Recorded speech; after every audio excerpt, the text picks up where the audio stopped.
Здравствуйте, в эфире «7 дней» в студии Ильшат Аминов. Смотрите сегодня в нашей программе.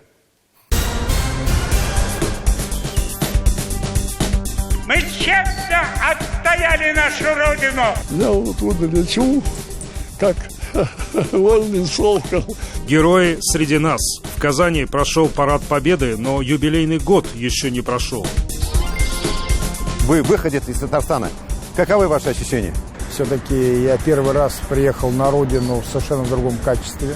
День рождения республики. В нашей программе эксклюзивное интервью председателя оргкомитета по празднованию столетия ТССР Марата Хуснуллина. Сначала измеряют температуру, затем нам дают вот этот мобильный набор избирателя. Один человек заходит, прошел, проголосовал и вышел. А потом только следующий. Обрабатывается помещение, и все-таки меняется все принадлежности. Чистые выборы. В республике стартовало голосование по поправкам в Конституцию страны. За период эпидемии многое поменялось. Люди устали от самозаточения, устали от ограничений, введенных для борьбы с вирусом. Изменился образ жизни, эмоциональный фон. Не поменялось лишь одно – отношение к объединяющему всех нас событию и военному празднику – Параду Победы. 22 июня мы отметили День памяти и скорби, а уже в среду в центре Казани прошло торжественное шествие практически без зрителей. Без зрителей, но с героями. К этим главным героям событий, ветеранам, подходить близко было запрещено, а сами они сидели друг от друга на расстоянии более метра, дополнительно защищенные пластиковыми экранами. Все желающие смогли посмотреть парад благодаря трансляции на канале ТНВ. И было что посмотреть. Диляра Юсупова продолжит.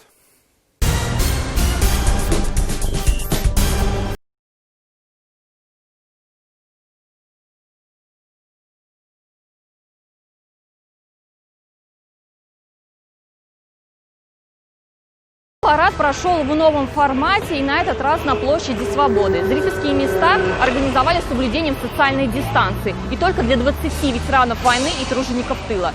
Сами места разделили специальными прозрачными перегородками. За час до парада на площади никакой суеты. Ветеранам помогают подняться на трибуну и занять место. 10 часов под легендарную песню «Священная война» выносят государственные флаги и копию Знамени Победы. Государственный флаг Республики Татарстан и легендарное Знамя Победы.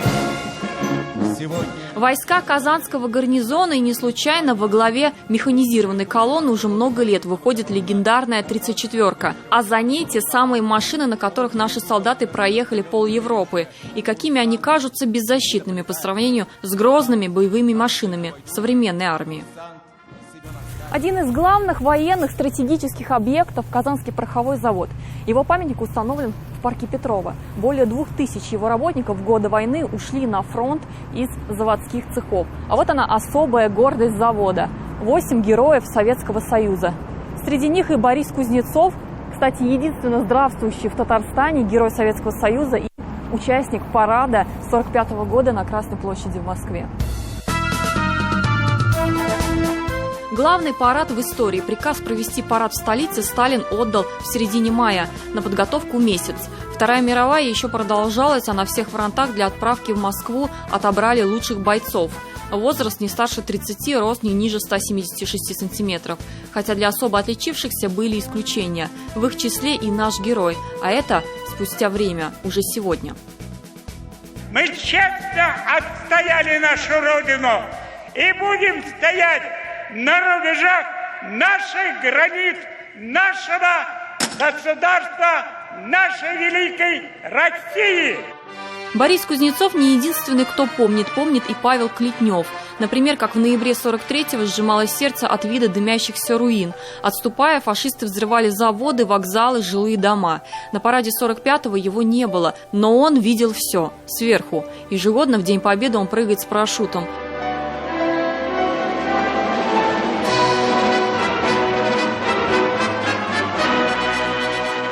Сегодня ему 96, и в этом году прыжок отменился. Не из-за возраста, из-за эпидемии. Для меня это удовлетворение. Я никакого геройства не совершаю. Для себя 4 километра. Я лечу, как вольный сокол. Все видно, дороги, люди. Пожарные, спасатели, Вольный сокол сквозь года видел, как менялся привычный мир и становился просто другим. Небо стало ниже, небоскребы выше. Новые горизонты освоил авиалайнер имени героя Мусы Джалиля. Самолет имени татарского поэта 24 июня приземлился в Казанском аэропорту. На нем прилетели дочь, внук, правнук и правнучка известного поэта. В 1942 году он как раз писал, предчувствуя свою судьбу, что смерти он не боится, и что это не пустые слова, а действительно, что есть жизнь за смертью, и что тогда остаешься, когда в памяти народа. Письмо именно ей, дочери, хранится теперь в музее Великой Отечественной. Десятки имен на стене, а за ними судьба, вещи, принадлежавшие героям, а теперь истории. Например, вот Хуснуддинов Мингали, уроженец Лаишевского района села Кирби, умер от ран 12 августа 1942 года, похоронен в Тверской области. То есть уже более четкие данные.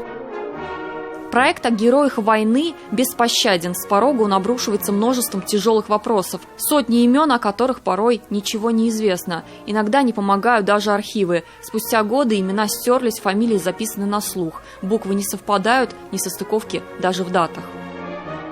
Понимаете, в чем сложность этой работы? В том, что сведения, даже если они рассекречены, там у татарских фамилий искажения идут до неузнаваемости практически. И вот на сегодняшний день, на 22 июня, мы нашли 17 584 человека, которые считались пропавшими или награждены посмертно. То есть награда вроде бы как существует в архиве, но о ней никто не знает, ни родственники, ни военкоматы, никто. В боях за город Белгород рядовой Шарипов Азгат Назипович проявил себя как отважный, смелый сапер. При контратаке немцев, заходивших к нашим частям в полуокружении, он не дрогнул и удержал других своих товарищей. Вот что узнала Аселя Закирова о своем отце и не только о нем. На счету каждого родственника множество заслуг. Наградной лист – официальное доказательство этих самых заслуг. О существовании одних она знала, других даже не подозревала. Брат деда – летчик-разведчик, 260 боевых вылетов за год. Уже после он работал в школе юных космонавтов. И его учеником был легендарный Юрий Гагарин. Это Котеев Якфар Мингалевич. Это младший брат моего дедушки. С первого дня, то есть 22 июня, уже он был призван на военную службу, то есть на войну. И 1418 дней он прошел с начала до конца. Это летчик-разведчик. Они постоянно были в напряжении, они постоянно летали в неизвестность. Они снимали все, что там происходит, и отправляли в центр.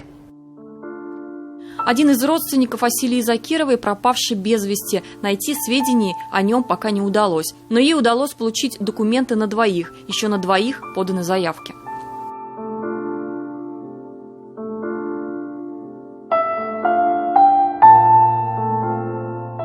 Село Янгильдино Апастовского района, к единственному в деревне роднику еще полгода назад было не подойти. Сегодня проложена тропинка. Источник назван в честь героя Советского Союза, уроженца деревни Салавата Каримова. А восстановил ее вот этот человек, сам, собственными силами. Не стараюсь, чтобы я на шикарной машине ездил. Нет, это не мой хобби. Я все деньги вот на такие благотворительные дела отправляю. Тоже его рук дело. Вместо старой стелы в самом центре теперь есть новый памятник и горит вечный огонь. Горел он и в Парке Победы 24 июня, а на Площади Свободы продолжался парад. Над городом эхом победного марша звучали военные песни, бесконечным списком летели имена акции «История Победы». В полдень люди зажгли свечи и возложили цветы к мемориалам героев. От еще недалекой истории постепенно остаются только они, имена и памятники, и осознание того, что таких живых уже больше не будет. Диляра Исупова, Андрей Мохов и Андрей Ключников. 7 дней. 2020-й юбилейный год для Татарстана вдвойне. Мы празднуем в этом году столетие образования республики. 27 мая 1920 года, как мы знаем, был издан декрет об образовании ТАССР. А днем рождения республики считается 25 июня 1920 года, когда были сформированы органы власти. Безусловно, столетие ТАССР – это праздник федерального масштаба. И именно 25 июня Владимир Путин поздравил Татарстан с юбилейной датой. Он сделал это, как говорится, и письменно в поздравительной телеграмме, и устно в ходе онлайн-встречи с членами Общественной палаты. Казань развивается бурными темпами и демонстрирует всей стране качество административной работы хорошей, высокого уровня, и результаты показывают хорошие. Это совершенно очевидно. Я помню Казань в начале 2000-х годов, вместе еще с первым президентом Татарстана приезжали, смотрели на домишки убогие, в которых люди жили, и строили планы по развитию города. И надо отдать должное руководству Татарстана. Очень много, наверное, не все, но очень много получилось и получается. Напомню, что первое заседание оргкомитета по празднованию столетнего юбилея состоялось в июле прошлого года. Возглавил оргкомитет на тот момент зампредседателя правительства страны Виталий Мутко. Затем наш земляк, вице-премьер России Марат Хуснуллин. В плане изначально было 75 крупных мероприятий. В них должны были быть задействованы тысячи людей. Причем не только в республике, но и на другом конце земли. Об этом в репортаже Татьяны Тимошенко.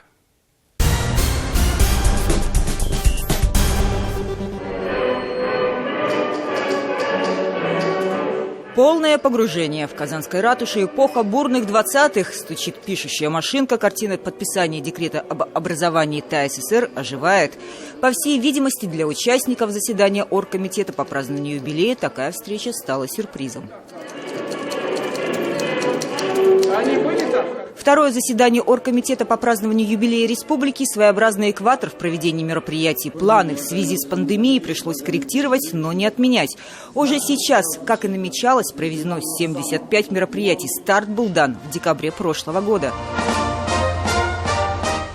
Учреждена медаль «100 лет образования ТАССР» в статусе государственной награды тем, кто внес значительный вклад в развитие Татарстана. Флаг республики прошел эстафетой по всем регионам страны. Юбилей шагнул на другую сторону земли. В цвета флага республики был расцвечен Ниагарский водопад и Бурдж-Халифа, самое высокое здание в мире. Запущена в обращении почтовая марка с гербом Татарстана. Указ президента страны, юбилей республики, события федерального масштаба. Казань, жилой массив Дербышки, ДК имени Сахибгарея Саидгалеева, первого руководителя ТАССР. Сроки сдачи его после реконструкции приурочили к исторической дате. Здесь сохранили исторический облик, разместили зрительный зал на 500 мест, кинозал, библиотеку, студию звукозаписи. И это, по оценке вице-премьера страны, высокий мировой уровень. В детстве сюда приезжали, и всегда это было дворцом. Потом какие-то годы он был в не самом лучшем состоянии. И вот то, что сегодня его открывают в таком прекрасном виде, я считаю, что это огромное достижение. То, что можно увидеть, потрогать, то, что останется на последующие годы, памятники материальной культуры, благоустройство городов, строительство, сдача социально значимых объектов, отдельный блок проведения юбилея. Вице-премьер России, возглавляющий оргкомитет празднования и до переезда в Москву, возглавлявший Министерство строительства Татарстана, в приветственном слове не мог не дать свободу эмоциям.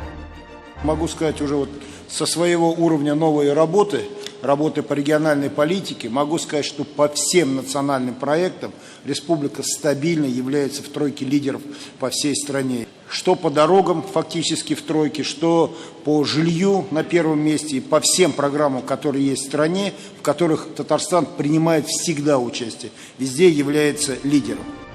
Почти 3 миллиона квадратных метров жилья. Очередная планка Татарстана в этом году. Улучшить жилищные условия многим помогут изменения, связанные с ипотекой. Размер кредитов с господдержкой на новое жилье увеличится с 3 до 6 миллионов рублей, а в крупных городах и до 12% же ставка, напротив, пойдет вниз. Если в начале года разговоры по ставке ипотеки были сказочные, значит, хотя мы говорили, сегодня это реально 6,5 озвученные президентом. Многие банки уже за 6 дают и меньше. А то, что сельская ипотека, это огромное достижение. До 3%, даже меньше.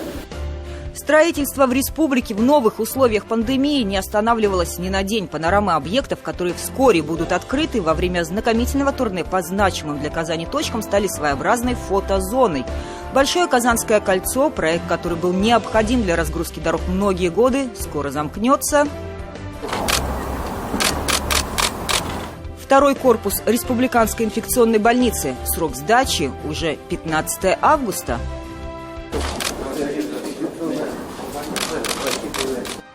На залитой солнцем набережной озера Кабан вице-премьер постоял на мостках. Президент республики опробовал винт Архимеда на детской игровой площадке. Здесь же фото на память, уже неофициальное.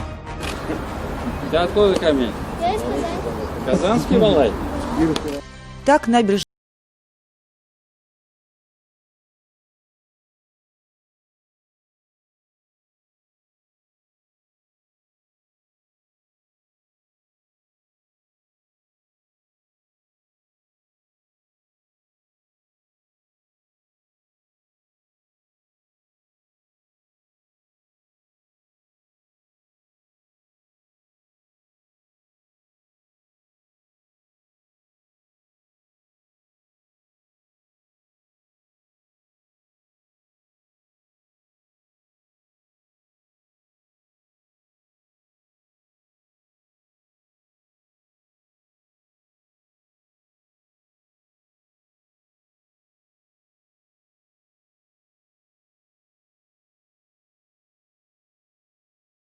Люди у себя на родине непосредственно вкладывают и восстанавливают эти объекты. Это, я уже говорил, укрепляет институт диалога культур и сохранение традиций, я еще раз хочу сказать, языков народов. Матвей, Лера и Мирон – та самая первая в статистике рождаемости тройни, появившаяся на свет в этом юбилейном году. Сейчас им почти полгода, всему положенному в этом возрасте научились и уже проявляют характер. Кто-то из них боевой, кто-то дисциплинированный. И именно такие малыши через не так уж и много лет примут наследие уже наших дней. Татьяна Тимошенко, 7 дней. Сегодня мы еще успеем вернуться в прошлое. Ну а пока хочется поговорить именно о том, что же будет, что у нас впереди, о каких новых проектах мы сегодня уже можем вести речь здесь, в республике. Каким видится это будущее из Москвы. Об этом на свежем воздухе после знакомства с новыми городскими красотами Казани мы поговорили с вице-премьером России, председателем Оргкомитета по подготовке и проведению празднования столетия образования ТАССР Маратом Хуснуллиным. Марат Шакирзянович, вы руководитель Оргкомитета по подготовке и проведению празднования столетия ТАССР. И вы выходец из Татарстана. Каковы ваши ощущения? Во-первых, у меня есть такое хорошее, легкое волнение. Все-таки я первый раз приехал на родину в совершенно другом качестве. Значит, волнение и удовлетворение от того, что я увидел. Вообще я хочу сказать, что Татарстан очень хорошо подготовился к столетнему своему юбилею. Вот сегодня мы провели комиссию, заслушали отчеты, рассказы, что делается. Я хочу сказать, что несмотря ни на какие экономические трудности, конечно, Татарстан сегодня выполняет все национальные проекты. И мы видим, что все работает. Люди все настроены, несмотря ни на какие коронавирусные и там эти истории. Все идет нормально, все идет даже, я бы сказал, с опережением графика. Во всяком случае, говорю про ту работу, которая касается непосредственно меня. Это и жилье, и дороги, и благоустройство. И сегодня вот мы видим прекрасный уровень благоустройства, я просто восхищен. Марат Шакирзянович, все-таки хотелось бы услышать ваше мнение о тех проектах, которые здесь реализуются, и вообще, какое будущее нас ждет. Я хочу сказать, что под руководством Рустама Нургалиевича команда работает очень слаженно. И вот сегодня я уже подводил итоги, еще раз скажу. По национальному проекту «Безопасные и качественные дороги» Татарстан идет с опережением. У нас в некоторых регионах в связи с коронавирусом, в связи с разными другими экономическими ситуациями замедлились темпы строительства. Да? Татарстан, наоборот, идет с опережением по отношению к прошлому году, идет с опережением по отношению к программе. По национальному проекту «Жилье» несмотря на какие сложности, Татарстан также идет с опережением. И, в общем-то, в этом году готовится сдать беспрецедентный объем жилья, который, если пересчитать в расчете метры на душу населения, это фактически выполнение нацпроекта «Жилье и городская среда», который у нас только к 2024 году запланированный показатель. По проекту «Чистая вода», по проекту оздоровления Волги, значит, по строительству всех социальных объектов. Я хочу сказать, все очень на высоком уровне организовано. Я и как сам человек, который много лет поработал в республике и понимаю, что делается, да, и так как отвечаю за стройку в целом по стране, очень удовлетворен тем, что я вижу. А то, что вы сегодня увидели, как вас? Хочу сказать, меня это в хорошем смысле слова поразило и восхитило. Значит, вот это та общая политика на благоустройство общественных пространств, которую президент страны Владимир Владимирович Путин буквально не так давно мы ее начали заниматься, там буквально 2 года назад страна начала системно этим заниматься, и вот сегодня мы видим прекрасный результат. Для меня вообще, например, благоустройство озера Кабан, оно особо значимо, потому что здесь вот рядом я учился в институте, я вот по этой улице ходил домой много лет, да, и я помню, какая это была, в общем, такая захламленная территория, я не боюсь это слово сказать, да, и сегодня, ну, это просто шедевр мировой урбанистики, мирового уровня благоустройства, и могу сказать, что соотношение цена-качество очень высокое. Марат Шахрезярович, я знаю, что у вас была очень напряженная неделя, вообще очень напряженные дни. Вы посмотрели всю дорогу, трассировку Китай-Европа. Все-таки каковы ваши вот итоги этой поездки?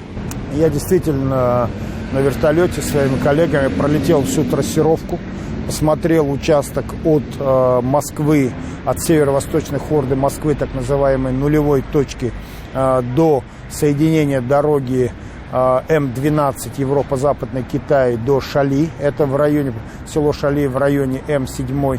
Считаю, что, конечно, работы очень много.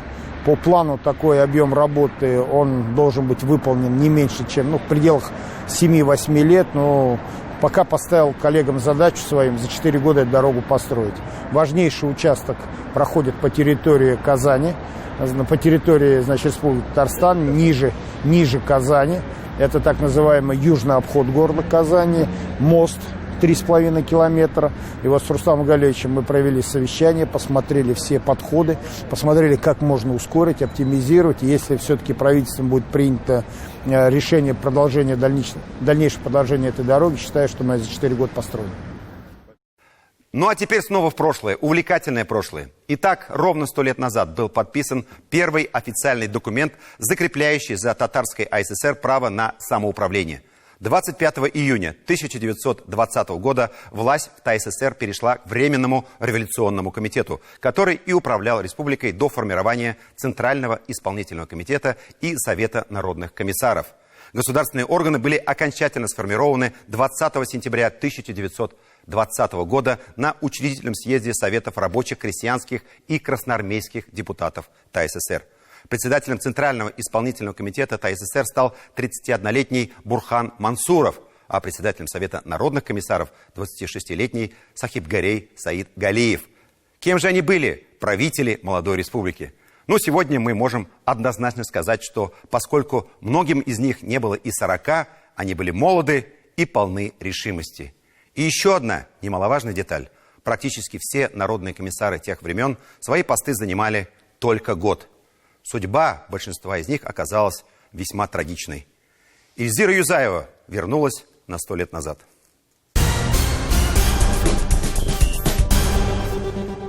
История этого здания на углу Карла Маркса и Муштари Казани, где сегодня находится музей изобразительных искусств, весьма удивительна. Здание не раз меняло свое название в зависимости от смены политической формации. До революции здесь снимал комнату начальник Казанского военного гарнизона генерал Сандецкий. Поэтому эту усадьбу начали именовать усадьбой Сандецкого. После революции здание стало Домом Советов номер 1. Так как именно здесь 25 июня 1920 года Казанский исполком передал все полномочия Временному революционному комитету. То есть это именно то знаковое место, где впервые были сформированы органы госвласти молодой республики. Первым председателем президиума ЦИК был избран Бурхан Мансуров. Совет народных комиссаров возглавил Сахибгарей Саид Галиев. Первому руководителю правительства было всего 26 лет. Саид Галиев республику возглавлял всего около года, и впоследствии судьба его сложилась трагически. Он был репрессирован и расстрелян в 1938 году. После реабилитирован посмертно. Могила первого руководителя ТАССР находится в Саратове. Года полтора тому назад у нас президентом, премьер-министром была принята программа целая поднять все места захоронения руководителей, бывших руководителей Татарстана. И у нас таких оказалось 15. Президент и премьер-министр тогда приняли решение их все отреставрировать, отремонтировать. С лета 1921 года Совнаркомом ТАССР руководил Кашаф Мухтаров. Именно в годы его правления молодой республике пришлось столкнуться с ужасающими бедствиями – голодом, засухой и эпидемией. Несмотря на то, что советская Татария выстояла, Кашаф Мухтаров также впоследствии стал жертвой репрессий. Он был приговорен к высшей мере наказания и расстрелян в 1937 году. В Карелии на этой неделе возложили цветы к братской могиле, где похоронен Кашаф Мухтаров. В эпоху НЭПа Совнарком ТАССР возглавляли Хаджи Габидуллин и Каримулла Исмаев. В период коллективизации и индустриализации первым секретарем обкома был Альфред Лепа, а председателем Совнаркома Киям Абрамов, который также был расстрелян в 1938 году, захоронен в братской могиле на Архангельском кладбище Казани. Здесь, на 10 стелах мемориального комплекса, 2760 имен. Все они жертвы политических репрессий. Горжусь, какой он внес вклад в развитие тяжелой и легкой промышленности. При нем как раз был заложен, тогда назывался Казмашстрой. Цветы возлагали на этой неделе и в Алмате, на могилу Сулеймана Гафиатуллина. Он был председателем Совета народных комиссаров ТАССР в сложные военные годы. Именно при нем республика стала промышленным и научным центром, обеспечивающим победу в тылу. Это за его подписью в октябре 1941 года был издан приказ о строительстве Казанского укрепрайона. За 4 месяца был выстроен оборонительный рубеж длиной в 331 километр. Затем, с 1945 года, жизнь Сулеймана Гафиатуллина была связана с Казахстаном, где его помнят и чтят до сих пор. А в ТАССР после его ухода в трудный и переломный 1943 год председателем Совнаркома стал Саид Шарафеев. Это были годы войны, эвакуации всех заводов, их надо было запустить, чтобы заработало все, да, чтобы на фронт шли, так сказать, самолеты, танки и так далее. Послевоенное восстановление и развитие народного хозяйства разрушенной страны требовало масштабных преобразований. Реформы не обошли стороной и систему власти. 28 марта 1946 года Совнарком ТАССР был преобразован в Совет министров республики. В 1950 году его возглавил Миргарифан Азизов. Я хочу выразить благодарность правительству Татарстана, потому что считаю, что память – это лучшая благодарность моему деду за его труд. В послевоенные годы ТАССР стал одним из самых быстро развивающихся регионов Советского Союза. Началась разработка Ромашкинского нефтяного месторождения. В 1966 году Совет министров ТАССР возглавил Гумер Усманов. Очень любил свою республику, свою родную землю, родился здесь, умер здесь. Ильдус Садыков – первый секретарь Нижнекамского горкома. В 1982 году становится председателем Совета министров ТАССР. Это под его руководством рос тогда один из самых современных городов Татарстана – Нижнекамск. Самое большое дело, я считаю, это город Нижнекамск. Все-таки он столько лет руководил строительством под его руководством. Строился город. В 1985 году Совет министров ТАССР возглавил Ментимир Шаймиев. 30 августа 1990 года Верховный Совет Татарстана принял декларацию о государственном суверенитете. 12 июня 1991 года по итогам всенародного голосования Ментимир Шаймиев был избран президентом Татарстана. В июле 1991 года был сформирован Кабинет министров республики. Премьер-министром тогда стал Мухаммад Сабиров. Мы гордимся тем, что то, что республика считается одной из самых сильных регионов России, есть вклад тоже нашего отца. С 1995 по 1998 годы правительство возглавлял нынешний председатель Госсовета Фарид Мухамедшин. В 1998 году правительство Татарстана возглавил Рустам Минниханов. В 25 марта 2010 года Рустам Нургалиевич стал президентом республики. Кабинет министров возглавил Ильдар Халиков, а с 2017 года премьер-министром республики является Алексей Песошин. Сегодня правительство республики отличает оперативное реагирование на вызовы времени, использование самых современных управленческих технологий, а также передового отечественного и зарубежного опыта. Жителям Республики Татарстан, дорогие друзья, сердечно поздравляю вас с большим знаменательным юбилеем, столетием Республики Татарстан. Поздравительная телеграмма от президента России Владимира Путина и вручение государственных наград. На этой неделе состоялось праздничное заседание Кабинета министров по случаю 100-летия образования республиканских органов исполнительной власти. Я коротко, буквально два слова от себя добавлю. Вот встал на эту трибуну, и мне показалось, что я на планерке по строительству. Главное, все лица те же, практически никто не поменялся. Это говорит о том, что на самом деле в республике есть стабильность и преемственность. Вот те же люди, с кем я 20 лет проработал, они практически все находятся здесь, в этом зале. Я считаю, это один из залогов успеха Республики Татарстан. Последовательность, системность, преемственность позволила из года в год расти республике по всем показателям. Судьба и роль Советов очень была непростая во все времена. Молодцы, что выстояли. Вот этот процесс... Она должна находить или, значит, стать понятным, чтобы рука об руку исполнительной власти, верховной власти, чтобы вы работали вместе. Это важнейший вопрос, это ключевой вопрос дальнейшего успеха. Вот сегодня Ментимир Шарипович, выступая, акцентировал внимание на том, что если бы не было мира, согласия, межнационального, межконфессионального понимания между людьми, ни о каком созидании речь идти не могла бы. Только тушили бы пожар. То здесь, то там, то отвлекались бы на эти дела.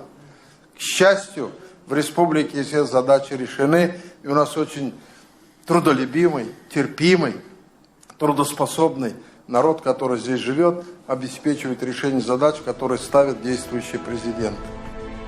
За 100 лет своего существования республика прошла трудный, но грандиозный путь. Имена ее руководителей теперь вписаны в вековую историю. А на фасаде Дома Советов номер 1 в юбилейный год появилась памятная табличка. Эльзира Юзаева и Андрей Ключников. 7 дней. На этой неделе на региональной конференции партии «Единая Россия» действующий президент республики Рустам Минниханов получил полноценный мандат доверия. На этой же неделе выдвижение Рустама Минниханова на пост президента Татарстана поддержало и общественное движение «Татарстан. Новый век». И это было более чем ожидаемое решение. Будем объективны, Рустам Минниханов стал самым вероятным претендентом на пост руководителя республики сразу после того, как Владимир Путин официально предложил нашему лидеру выдвинуть свою кандидатуру на предстоящих выборах президента республики. Тимур Бекмурзин продолжит.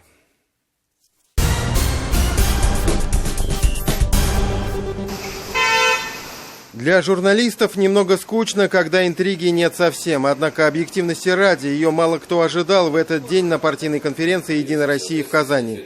Действующий президент всегда фаворит. А действующий президент Рустам Минниханов в Татарстане языком спортивных комментаторов убивает интригу.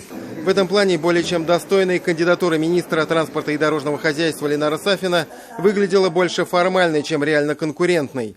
Впрочем, для Сафина участие в праймерис стало хорошим поводом рассказать о достижениях веренной ему отрасли. Есть чем гордиться. За более чем 10 лет у руля транспортного комплекса республики построено более 2500 региональных дорог. Это расстояние больше, чем от Казани до Новосибирска. 50 мостов. 449 населенных пунктов соединены дорогами с твердым покрытием. Еще раз выражаю признательность партии и хочу сказать, что я человек команды Минниханова, и весь мой накопленный опыт и знания будут направлены на реализацию тех задач, которые поставили передо мной республика и наш президент. Выступление действующего президента Татарстана Рустама Минниханова было более обстоятельным. Он отметил, что к своему 100-летнему юбилею республика подошла в качестве одного из наиболее развитых и самодостаточных субъектов федерации.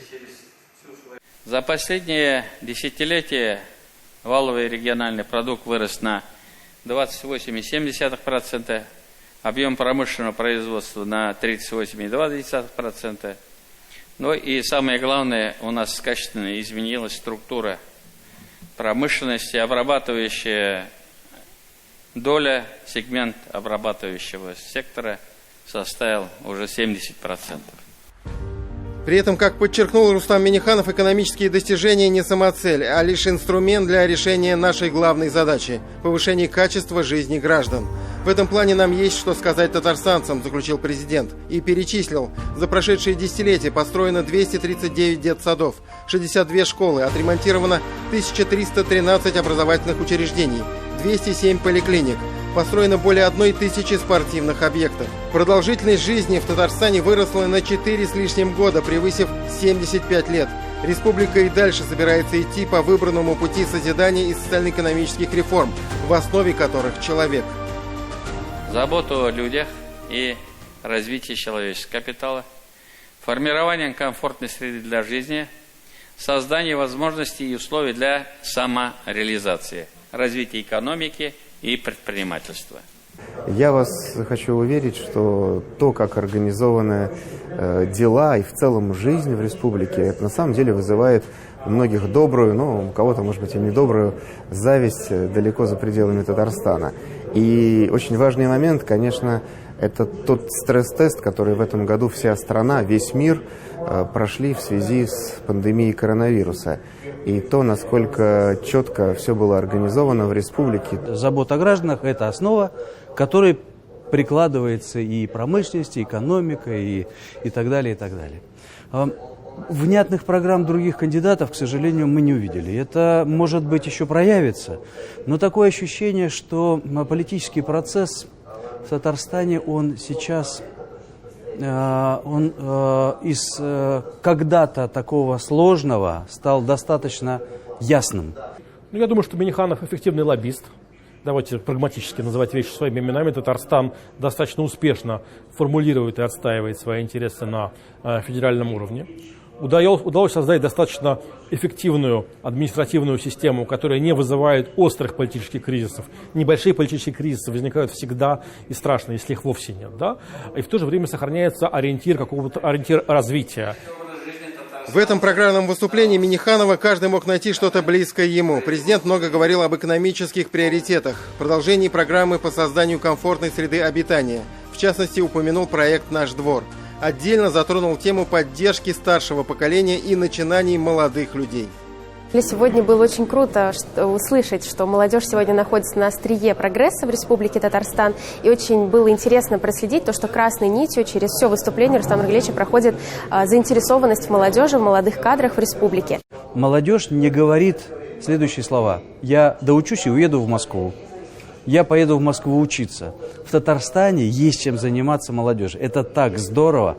То есть в Татарстане созданы условия для полноценной жизни людей, которые рождаются здесь, вырастают, взрослеют, рождают своих детей, доживают свой век. То есть такая полноценность, такая политическая самостоятельность, это вот очень важное федеральное такое качество республики. Оно, конечно, подкупает. Он умеет выстраивать отношения как внутри республики, так и вне республики. Очень хорошие отношения с федеральным центром. И это здорово. Это здорово, это его сильная черта. Он и менеджер, и хороший переговорщик, и хороший экономист, как вот сегодня коллеги сказали. Поэтому, мне кажется, это сильный кандидат. Ну, посмотрим, как другие кандидаты себя покажут, поскольку конкуренция тоже быть должна. Тайное голосование по факту выглядело как подтверждение мандата доверия партии «Единая Россия» действующему главе республики. Своего выбора никто особо и не скрывал. Поэтому результат стал предсказуемым. Большинство за Рустама Минниханова. Нам всем нужна стабильность, нам нужно движение вперед. Программа, которую президент озвучил, она нужна для людей. Это программа созидания и развития. Мы очень рады, потому что мы знаем, сколько сделал и делает наш президент для республики. И очень хотели, и очень надеемся, что в ближайшие 5 лет наша республика будет процветать, развиваться во всех отношениях. Тимур Бекмурзин, Михаил Любимов, Андрей Мохов и Андрей Ключников. 7 дней. Мы продолжим нашу программу через пару минут. Смотрите далее.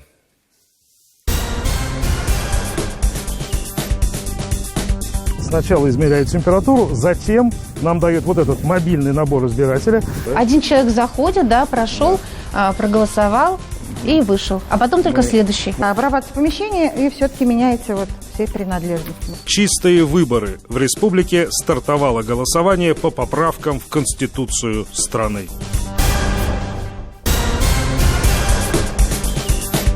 В понедельник Фарид Мухаммедшин посетил Пестричинский район, где призвал уделить особое внимание развитию фермерских хозяйств.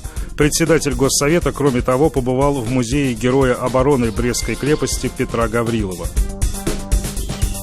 23 июня президент Рустам Минниханов посетил Центр спортивно-патриотической подготовки молодежи «Патриот», где принял участие в торжественной церемонии отправки призывников из республики для прохождения службы. Президент пожелал удачи юным призывникам. В этот же день государственный советник республики Ментимер Шамиев провел выездное совещание по вопросам строительства первого полилингвального общеобразовательного комплекса «Адымнар. Путь к знаниям и согласию» в Казани. Он ознакомился с ходом работ на улице Бичурина, где завершается реконструкция старого здания и возведение новой средней школы на 800 учеников. Реконструкция старого здания ведется параллельно. После ремонта там разместится начальная школа на 400 мест. Во вторник Рустам Минниханов встретился с генеральным директором государственной корпорации «Росатом» Алексеем Лихачевым. Встреча прошла в режиме видеоконференции. Стороны обсудили вопросы реализации совместных проектов и перспективы совместного сотрудничества. Алексей Песошин в этот же день возложил цветы к местам захоронения председателей Совета министров ТАССР на Новотатарском и Арском кладбищах в Казани. В церемонии возложения также принял участие председатель Госсовета Фарид Мухаммедшин. В частности, на Новотатарском кладбище состоялось возложение цветов к могиле Гумера Усманова, председателя Совета министров ТАССР, первого секретаря Татарского обкома КПСС. 25 июня в казанском поселке Дербышки после капитального ремонта состоялось открытие Дворца культуры имени Саидгалиева. На открытии побывал и президент республики. ДК построен в 1959 году. К зданию примыкает парк. На площади перед Дворцом культуры располагаются сквер и фонтан. Рустам Минниханов подчеркнул, что ДК имени Саидгалиева всегда был очень востребован среди горожан. За 60-летнюю историю здесь побывало более 30 миллионов человек. 26 июня Фарид Мухаммедшин встретился с генеральным консулом Туркменистана в Казани. Он поздравил консула Атадурды Байрамова со вступлением в должность и выразил уверенность, что отношения между Татарстаном и Туркменистаном будут только укрепляться. В пятницу Рустам Минниханов посетил детский космический центр и новый микрорайон «Знак» в рамках рабочего визита в Киров. Его сопровождал губернатор Кировской области. Президент республики осмотрел аудитории ДКЦ, Центр подготовки космонавтов, зал виртуальной реальности, исследовательское пространство, а также планетарий. Кроме того, было подписано соглашение с правительством Кировской области о торгово-экономическом, научно-техническом и социально-культурном сотрудничестве. В субботу в Казани президент республики посетил крупнейший в России экстрим-парк «Урам». Парк расположен под мостом «Миллениум», состоит из 8 зон и занимает площадь в 2 гектара. Открытие нового молодежного пространства запланировано на это лето после стабилизации эпидемиологической обстановки. Сегодня в агентстве «Татаринформ» прошла традиционная пресс-конференция о текущей санитарно-эпидемиологической ситуации в республике. По словам заместителя министра здравоохранения Татарстана Владимира Жаворонкова, нагрузка на медучреждения на этой неделе не снизилась. Сотрудники Роспотребнадзора на этой неделе провели проверку 1500 избирательных участков. Нарушений не обнаружено.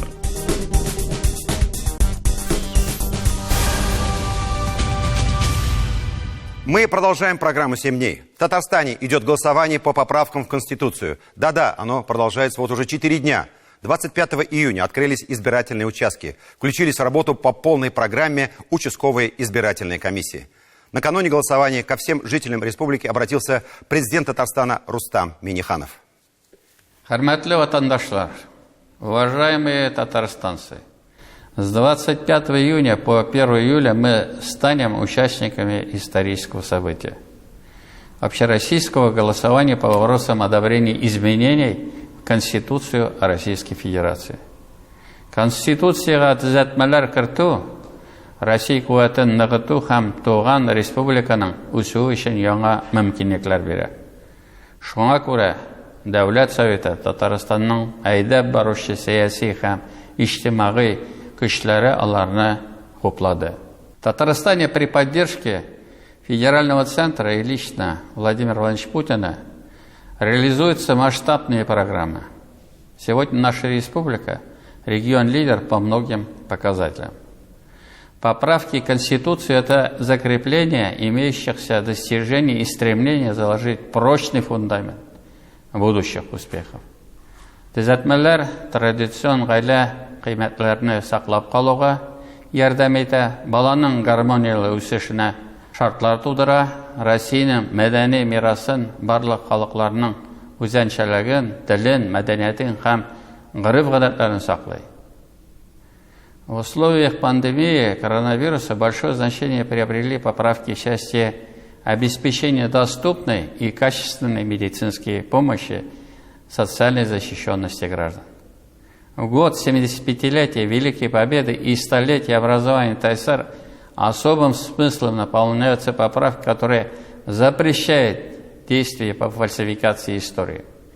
Традиции, суверенитет, государственное единство – фундамент, на котором стоит наша страна. Поправки в Конституцию укрепляют это основание, отражают возросшую роль России в современном мире. Дорогие друзья, проголосовать можно в течение недели в удобной для вас форме. Предприняты все меры безопасности.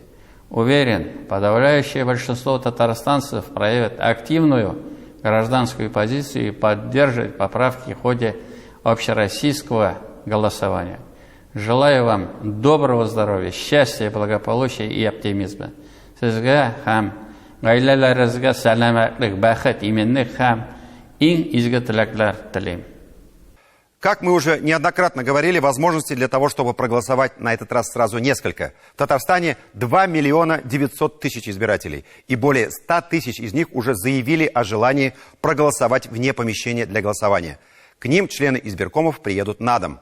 Итак, это первая возможность – проголосовать, не выходя из дома, прямо в собственной квартире. Вторая возможность – проголосовать на придомовой территории. В республике развернуто 427 специально оборудованных площадок для этого. Это автобусы и шатры.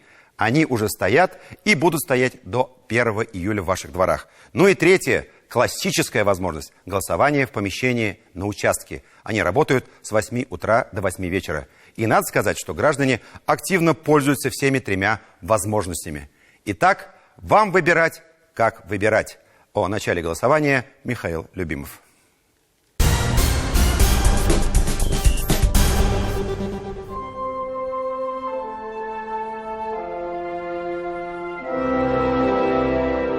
Казалось бы, о выборах мы знаем все, но нет. И тут возможно изобретение колеса, в прямом смысле слова.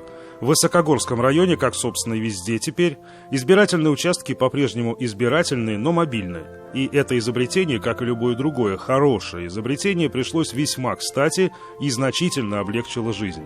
Так можно не быть в гуще событий, даже участвуя в них. Время такое. Если все мы сегодня должны держаться друг от друга подальше, то и в наши планы встреча с избирателями на этот раз не входила. Итак, если мы задались сегодня целью максимально не сближаться с избирателями, которые начали голосовать на этой неделе, то мы будем показывать все достаточно схематично, но абсолютно правдоподобно и абсолютно так, как это было на этой неделе, как начиналось голосование. Вот здесь эти столбики, это люди, которые стоят в очереди, схематично столбики. Стоят они в очередь на этот участковый избирательный участок. Это мобильный участковый избирательный участок. Вот такой вот автобус, куда можно входить по одному человеку. Процедура, в принципе, ясная, понятная. Мы ее видели много раз уже и на прошлой неделе, и 2 недели назад. Сначала измеряют температуру, затем нам дают вот этот мобильный набор избирателя. В нем маска, в нем перчатки и в нем ручка. Маску и перчатки я надел заранее, для того, чтобы просто не терять лишнего времени. Вы уже успели обработать участок, ну вот в данном случае это автомобиль, перед нашим приходом. Мы обрабатываем руки, и теперь мы с вами обращаем внимание вот на эту красную полосу. Для чего она нужна? Для того, чтобы мы никоим образом не пересекались и не сближались с членом участковой избирательной комиссии, который сидит вот здесь. Мы показываем паспорт на достаточном расстоянии, ну, схематично показываем паспорт, нас записывают и нам дают возможность, значит, поставить свою подпись. Очень важная штука. Вот здесь нам пригождается та самая ручка. Ни в коем случае вам, во-первых, никто ее не даст, эту ручку. Во-вторых, вы ее брать не должны. Этой ручкой, абсолютно чистой ручкой, вы ставите здесь подпись, берете ее с собой, берете бюллетень, проходите сюда, ставите здесь этой ручкой, конечно же, свою галочку, опускаете бюллетень в эту урну. И очень важный момент. Выходите на выходе. Вы не выходите на входе, не пересекаетесь ни с кем там. Здесь, последний момент, находится еще один член участковой избирательной комиссии. Он открывает вам ведро, куда вы должны вот все, что только что вам подарили, казалось бы. Перчатки, маски, все кладем в пакет. Все это складываем в пакет и выбрасываем. Жалко расставаться, но таковы и чистый выбор у нас таковы. И я вам еще раз обрабатываю. И еще раз обрабатываем. Ну, наверное, сложно будет что-то такое здесь действительно подхватить избирателю. Надеюсь, что да. Будем стараться соблюдать все правила санитарных норм. Конечно, защитить себя, защитить население, чтобы у нас было действительно прошли чистые, спокойные выборы. Но внутренний голос на этом голосовании все еще возможен. И он скорее для тех, кто свободен лишь по вечерам. Автобусы — это не круглосуточно здесь, например, на Высокой горе. Да, на стенде информация. Мы специально выбрали время, когда здесь никого нет. Обычный участок в райцентре. Вход сюда, конечно, только после всех уже знакомых нам процедур. Те же красные линии и та же повсюду подчеркнутая дистанция. Это линия для того, чтобы мы отсюда... Показать паспорт. Да. На расстоянии показываем паспорт. И все-таки подойти надо будет, да? Да, нужно будет поставить подпись. Да, подойти. Да, так. в этот момент. Ага. Член участковой избирательной комиссии отошел от нас. Для того, чтобы мы поставили свою подпись, взяли бюллетень. Вот он. Этот способ голосования, на наш субъективный взгляд, наверное, еще более безопасный, учитывая все вот эти дистанции. Безопасный в первую очередь для членов избирательной комиссии, которым все эти дни придется так или иначе иметь контакты с большим количеством людей. Все они, кстати, очень хорошо экипированы.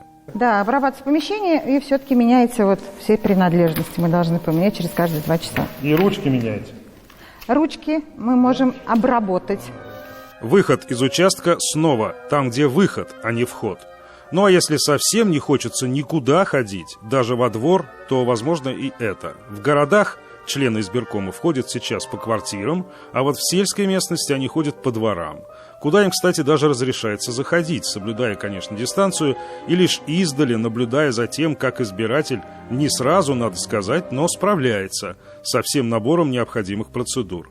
Это действительно безопаснее, чем сходить в магазин, в чем нас и уверяли весь последний месяц представители Центрального избиркома.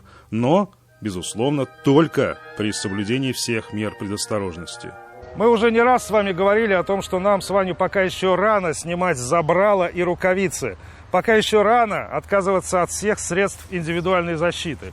Но если нужно в бой, а в бой сегодня приходится, то нужно быть готовым к этому и одетым как минимум, как я, ну или как максимум, как вот этот былинный герой, натянув в себя все возможные только средства индивидуальной защиты. И поэтому сегодня в Казани мы встречаем массу людей, которые одеты вот как минимум так, как я. Эти люди спешат на выборы сегодня. Тем более, что и спешить особо никуда не нужно. Выборы практически здесь, в Казани, приходят к вам. Вот вместе с этим автобусом.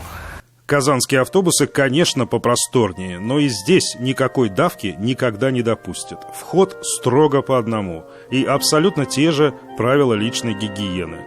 Очередей нет, но ожидающих очереди немало уже с утра. Вон там подходит уже следующий. Да, смотрите, измеряет температуру. Там небольшая очередь образовалась уже, да? Ну, нет, по одному. Нет, по одному человеку. Сейчас пока вот эта женщина не выйдет отсюда, другая, конечно, заходить. Да, пока не будет заходить. Да, да. Совершенно верно. Да, достаточно проветривать помещение. Да. Вы его дезинфицируете, наверное? Да, обязательно. У нас там каждого, стоит. Да? Ага, проголосовали. И мы сейчас и сюда выходим. Загораживаем, потому что, да. Вообще сейчас то, что мы снимаем, это не совсем правильно, но исключение небольшое для нас, потому что, мы не должны здесь находиться. Да, во всяком случае, здесь по одному все, да? Один человек заходит, да, прошел, проголосовал и вышел. А потом только следующий. Мы сюда зашли буквально на 3 минуты. А что будет, если температуру покажет? Вот я пришел с температурой сюда. Меня что, не пустят? Ну, вы знаете, вообще по правилам мы не должны пускать, конечно, человека. Но я думаю, что люди ответственные, они дома каждое утро встали, себе температуру измерили, только после этого могут выходить на улицу. Ну, то есть пока мы не сталкивались с такой ситуацией. А вдруг но вы столкнетесь? Мы не должны пускать. Не должны пускать? Нет. Да, в автобус с температурой не пустят, но на стационарных участках к подобному отнесутся уже с пониманием и рассмотрят возможность голосования в отдельном от всех помещений. Если вы чувствуете в себе некие признаки заболевания, то, наверное, лучшим решением будет обычный звонок на ваш участок с просьбой проголосовать на дому. Одним словом, нынче возможно все, и выбирать способ голосования можно, исходя не только из соображений личного комфорта, но и общественной пользы. Вспомним еще раз о людях, которые работают на этом референдуме. Он, кстати, проходит довольно активно. В первый же день 357 тысяч голосов. Уже проголосовали первые лица республики. В тексте более 200 поправок. Это, по сути дела, некий новый документ, хотя это не новая конституция, но тем не менее поправки настолько значимые, что они будут приниматься подписываться президентом только после того, как состоится голосование. А по сути мы голосуем за новую Россию, за новый Татарстан. Михаил Любимов, Андрей Ключников и Андрей Мохов. 7 дней.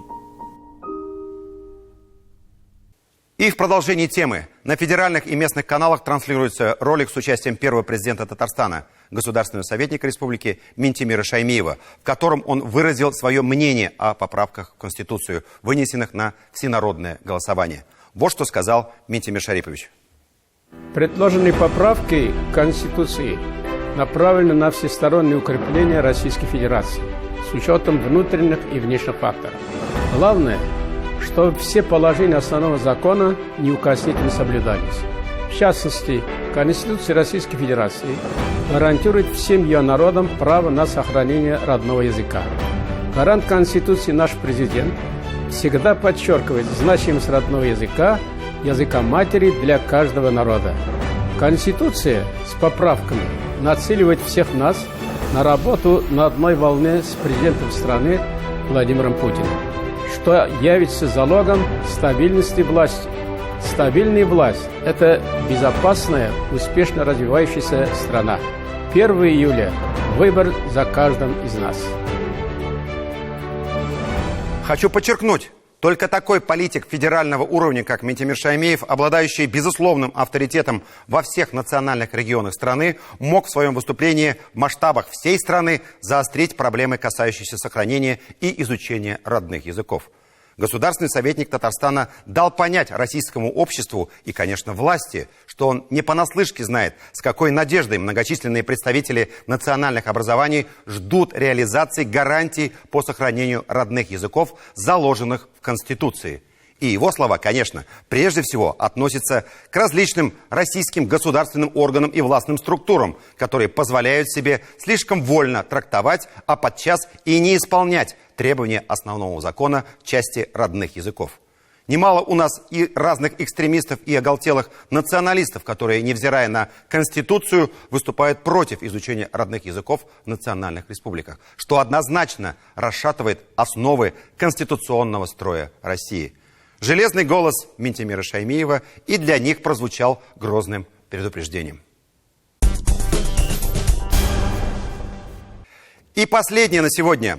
Мы очень боялись, что пандемия окажет катастрофическое влияние на работу наших ведущих предприятий. Ведь их стабильная работа – это наполнение бюджета республики, зарплата чиновников, учителей, врачей, работников культуры и всей социальной сферы. Нас, конечно, обрадовало. Несмотря ни на что, ценой огромных усилий все идет хорошо, в соответствии с первоначальными планами. Никакого отставания по срокам нет. На этой неделе на площадку строящегося завода ЭП-600 Нижнекамск-Нефтехима прибыла первая партия крупнотоннажного технологического оборудования, колонна первичного фракционирования. Всего будет доставлено 17 единиц такого оборудования. Но эта колонна имеет особое значение для всего нового этиленового комплекса. Не только потому, что она первая, она еще и одна из самых высоких и самая тяжелая. Посмотрите сами. Высоту колонна почти 80 метров, ее вес 640 тонн. Чтобы было с чем сравнивать, высота монумента «Родина-мать» в Волгограде 85 метров. Изготовили колонну в Южной Корее. Ее транспортировка заняла 2 месяца, монтаж 2 дня. Чтобы установить такое оборудование, Нижнекамск-Нефтехим заказал специальный кран грузоподъемностью 1600 тонн. Для понимания, такой кран может поднять целый подъезд пятиэтажного дома вместе с людьми и мебелью. Ввод нового производства запланирован на 2023 год. И это будет поистине знаковое историческое событие для всего Татарстана и России.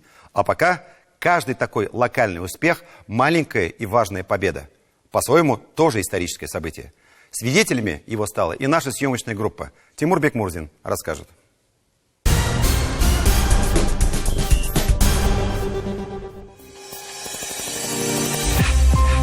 Это во всех смыслах первая колонна для нового этиленового комплекса Нижнекамск-Нефтехима. Она первая из крупнотоннажного оборудования была доставлена на площадку и будет первой в технологической цепочке. С нее начинается основной производственный процесс. Если хотите, это такой остов, каркас здания, который первым принимает порыв ветра, защищает от влаги. В колонну первичного фракционирования поступает еще не очищенный сырьевой пирогаз с печей пиролиза. Именно в ней проходит ключевой процесс очистки от тяжелых углеводородов и смолы. Фактически на выходе мы уже получаем очищенное сырье, на основе которого затем производят, собственно, сам этилен и производные от него продукты. В таком важном деле, как строительство нефтехимического комплекса, мелочей, а тем более случайностей быть не может. Поэтому как строительство дома начинается с фундамента, самых тяжелых и сложных работ, так и здесь то же самое. Первым доставляют самое габаритное и крупнотоннажное оборудование. Изготовили его в Южной Корее. Месяц ушел, чтобы доставить колонну через Тихий Индийский океан до Черноморского порта в Румынии. Затем речными баржами по Дону, Волге и Каме оборудование прибыло в док-камеру недалеко от Нижнекамска. На это ушел еще месяц. И почти 2 дня занял путь до площадки олефинового комплекса. Сама работа происходит за один день, то подготовка ее длится до порядка года. Сейчас к этой работе мы начали еще готовиться осенью 2019 года. Связано, во-первых, с подготовкой проекта производства работ, монтажными схемами проекта провоза. Ну и резервированием заблаговременным, так как данных кранов не так много на территории Российской Федерации. Сегодня мы присутствуем при уникальном, я бы даже сказал, знаковом событии не только для Нижнекамска и Нижнекамск-Нефтехима, но и для Татарстана и даже для всей России. Специально для этой съемки нас облачили в спецодежду, а на площадку привлекли уникальный кран грузоподъемностью, вы только подумайте, 1600 тонн. Подъем колонны – процесс, конечно, тоже не быстрый. В любом случае, это часы, а не дни или недели. 4 часа уйдет на то, чтобы перевести эту махину в вертикальное положение. Колонна первичного фракционирования – ключевой элемент всего этиленового комплекса, поэтому процесс ее подъема очень сложный, ответственный и трудоемкий. Достаточно назвать ее параметры. Вес 640 тонн, высота 78 метров, но это еще не самая высокая колонна в этом комплексе. Очередной момент, очередная веха в реализации этого проекта. Все работы идут в соответствии с графиком, поэтому мы на полном позитиве, что проект у нас идет четко и закончится вовремя. В этом стратегическом для себя проекте Таиф и Нижнекамск-Нефтехим опираются только на давно проверенных, надежных партнеров. Генеральным подрядчиком выступила известная немецкая компания «Линде». За строительные работы отвечает турецкая компания «Гемон», также давний партнер группы «Таиф». Таиф для нас особый заказчик. Они сами заинтересованы, чтобы проект был реализован в срок и с высоким качеством. Всю необходимую помощь и поддержку они нам оказывают. Конечно, любой проект имеет риски, но здесь мы их минимизировали за счет мероприятий, которые провели заранее. Кроме того, для нас это не та работа, которая делается впервые. Строительный подрядчик уже сейчас привлек для строительных работ более 1000 сотрудников, более 150 единиц строительной техники. И еще это не пик. В пике будет до 5000 сотрудников привлечено. Сейчас в строительных работах вместе с коллегами из Турции заняты и местные рабочие. Причем наших сейчас даже больше. Как нам сказали в Гемонте, примерно 70-75% это строители из Татарстана и России. Впоследствии это соотношение будет меняться. На самые сложные ответственные операции по монтажу оборудования будут привлечены по большей части турецкие специалисты. Все идет по плану. Всего на площадке в Нижнекамске ожидает прибытие 264 единиц оборудования, в том числе 17 единиц крупнотоннажного груза, такого, как эта колонна. Оборудование уже частично привезено, 2 колонны уже ждут своего часа и будут остановлены. Также еще 15 колонн уже в пути, и уже 2 из них уже в порту. Но вот с этого места новый этиленовый комплекс как на ладони. Его не зря называют вторым Нижнекамск нефтехимом. Здесь будет производить только базового продукта этилена 600 тысяч тонн в год. А кроме этого пропилен, бензол, бутадион. Все это вместе позволит значительно расширить всю линейку нефтехимической продукции. А кроме этого создаст дополнительно 600 новых рабочих мест, значительно увеличит доходы и выручку компании и, соответственно, отчисления и налоги в бюджеты всех уровней. Не зря главный лозунг группы компаний «Таиф» звучит как «Сила во благо». Производственные успехи и достижения – это не только дополнительные отчисления и налоги, хотя это, конечно, ключевой аспект. Для Таифа и Нижнекамск нефтехима понятие социальной ответственности имеет более широкое значение. Благодаря результатам работы, даже несмотря на объективные трудности из-за пандемии, нефтехимики имеют сегодня возможность не снижать спонсорскую и благотворительную поддержку, помогать больницам и образовательным, спортивным учреждениям. Символично, что в год празднования 75-летия Победы в Великой Отечественной войне благодаря Нижнекамск нефтехиму в городе появилось сразу несколько социальных объектов. Это и обновленный стрелковый тир «Нефтехимик», который, по признанию специалистов, является лучшим в Поволжье. Сегодня это 3 современных зала, оснащенных в соответствии с самыми высокими стандартами и требованиями, где оттачивать свое мастерство и стрельбы из лука, арбалета, пневматического и интерактивного оружия могут прежде всего работники Нижнекамск нефтехима, а также студенты и школьники. Теперь в Нижнекамске есть и свой уникальный музей боевой славы, который открылся в здании нового военно-патриотического клуба «Нефтехимик». Логично, что это название в городе сопровождает многие благие дела и движения. Это же имя «Нефтехимик» носит и поисковый отряд, командиру которого Ольге Ланцовой и принадлежит идея создания музея. В отряд сегодня входят 30 патриотов, работников компании и студентов подшефных учебных заведений. За 15 лет работы члены его совершили десятки экспедиций, подняли останки 800 бойцов. Мы вас будем поддерживать, и клуб будем поддерживать, и специалистов, кто этим будет заниматься. Вот. Можете рассчитывать на такое усиленное внимание к вашей работе. Еще одним значимым подарком от нефтехимиков в год 75-летия Великой Победы стал обновленный офис Совета ветеранов войны и труда ПАО «Нижнекамск нефтехим». Созданы все условия для работы с ветеранами. Вызывает гордость, что вот именно наши промышленные предприятия, городообразующие предприятия, которые ровесник практически городу, так заботятся о старшем поколении. Слава благодарности также нашим акционерам Таифу, которые поддерживают это. И не только на уровне, а говорят, что надо идти дальше и увеличить именно обороты и объем работ. Именно из нашего каучука делаются все шины для всех бронемашин, все резиновые покрытия для всяких подводных лодок, для военных самолетов. Вот мы как бы от армии, от родины мы очень близко. Вот поэтому идея получилась интересной, запланированной. Ну и совпало, что в такой знаменательный год. Тимур Бекмурзин, Андрей Ключников, Айдар Кунафин. 7 дней. А завершаем мы программу нашей традиционной рубрикой «Спасибо врачам». Что бы ни происходило в республике, какие бы события ни затеняли их ежедневный героический труд, мы помним о них. Спасибо. Шын йөрәктән рәхмәт сезгә.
Здравствуйте! Вот и подходит к концу первый летний месяц, напоследок решив остудить воздух.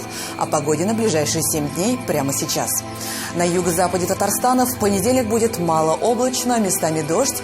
Температура значительно понизится. Всего 15 градусов.